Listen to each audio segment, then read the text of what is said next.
Alrighty, ladies and gentlemen, it is time for your late, out of date, Raw review. I actually watched the full show for the first time in about a month there. And I gotta say, dogs, after watching Slammiversary, it felt good watching a real wrestling show like Monday Night Raw. The motherfucking A show up in this bitch. So it started off with Enzo cutting a promo against Big Cass. It was a decent promo, I guess. It cuts to Big Cass backstage watching the monitor. He starts talking shit or whatever, and Enzo jumps him from behind. They have a little brawl and they got separated there, so I thought that was a decent segment there. It told the story, dogs. Continuing the storyline there, progressing the story there. In the first match, Sasha and Bayley defeated Nia Jax and Alexa Bliss. An okay match, I guess, nothing special there, but them bodies, boy. Sasha Banks and Alexa Bliss, they got some of them shapes on them bitches, though. Holy shit! Second match, Cedric Alexander defeated Noam Dar. Another short match between these two with Alicia Fox there. I think they need to just fuck off with this garbage. It's lame, it sucks. Nobody gives a shit about Alicia Fox and her dumbass nonsense. Nobody gives a flying fuck about Noam Dar. Shit like this, just get the fuck out there. Come back with a different story that people actually care about. You know, and these quick 2-minute cruiserweight matches, what's the point there? These guys are supposed to be good wrestlers, showcase the supposed good wrestling or whatever.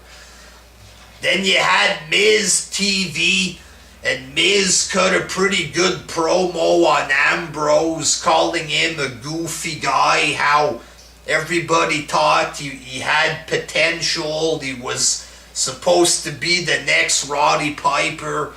He was supposed to be the breakout star of the Shield, but he turned out to be a big goofball, pretty much saying the truth about him there. So, and then Ambrose came out, Slater and Rhino, they wanted Intercontinental title matches. Big Crazy Coit Angle came out and set up an Intercontinental match, which led to the third match. Miz defeated Heath Slater. The IC belt was on the line, so at least we had a little something. Heath Slater gets a title shot or whatever. You get a bit of excitement for the IC belt, and pretty much Dean Ambrose got his ass kicked by the Miz Taraj after this match there. Hopefully after this, Miz can move on to a different opponent. Maybe they can work on trying to recreate Dean Ambrose, make him a little less goofy or something, I don't know there. Then we had Goldust and his little movie about how he beat up R-Truth. R-Truth came out to attack him or whatever. They were telling a story there, progressing a storyline. Who gives a fuck? Just get this crap over with. Have your little match on the pre-show and fuck off there. Fourth match, Seth Rollins defeated Kurt Hawkins really quick. Another squash match or whatever. Then he cut like a minute-long promo on Bray Wyatt, and this just felt flat and cheap to me there. A little squash match. Instead of having a good match with Rollins where he can showcase his talent or whatever, You get a shit throwaway squash match with Kurt Hawkins. And just a crappy promo with no excitement, no life, nothing in it. What's the fucking point, man? Even the company themselves, they know that this feud sucks, so they don't put any effort in it. Bray Wyatt was walking in the desert or something, talking for nothing there. Cool story, bro. Just move the fuck on, have this one match and get it over with, because nobody gives a fuck. And then you had an interview with Joe and Brock Lesnar. They had like a split screen thing going on. And eventually Joe got pissed off. He takes off his mic. "I'm coming to get you, Brock! Come on!" Then he starts walking in the back. "Brock! Brock!" Then he got to where Lesnar was in the back there, and he like 100 people stopped Joe from getting to Lesnar. So I thought this was pretty good. I guess it was Brock Lesnar talking. It wasn't Heyman, it was Brock talking, which made it good. It made it exciting. I think when Lesnar talks, it's actually good. I don't know why he never cuts promos. When he does, it's actually cool to listen to him talk. He has a badass feel to him or whatever. He's an alpha male there, dog. I think they should let him talk more often. I don't know there. But I think this was pretty good. They didn't touch each other or anything, but it made me want to see the match a little bit more, so I thought it was good. In the fifth match, Neville defeated Mustafa Ali, and this was actually a pretty fucking good cruiserweight match. Mustafa Ali hit him with a couple of big moves at the beginning, and Neville just pretty much destroyed him for the rest of the match there. It's like he regrouped or whatever, and then he was just fucking him up for the rest of the match. I thought it was pretty good. Finn Balor defeated Cesaro in the sixth match. This was decent as well. You had the Hardys on commentary.